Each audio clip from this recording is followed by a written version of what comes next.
And this one is a competitive reverse deduction game because in this game you already know who the murderer is, but each player is going to have their own set of objectives that they're trying to achieve. And pretty much your objectives mean that you want certain people to survive and you want certain people to die.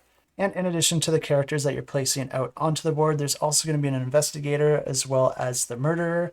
And anytime that the murderer is in a room alone with any other character, that character is going to be killed. Players aren't actually going to be playing as these characters. Instead, you're trying to manipulate the board in your favor. And the way that this works is that players are going to be drafting different characters into their hand.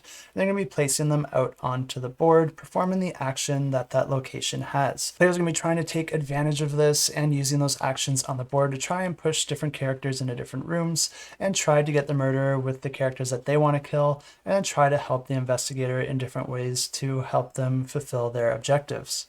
Players are going to be scoring points at the end of the game depending on how well they're able to fulfill or partially fulfill their objective. And you can probably see here how there is a strategy element with the different actions that you're performing. And although that can be a challenge in itself, it's still not going to be as easy as that because these characters that players are putting out onto the board are going to be going onto the board face down. This is where the deduction is going to come into play as you try to discover which character is where so that you can target the ones that you want to target. And as always, if you're interested in this one, I do have links to the campaign in the description below, and you can click to get notified.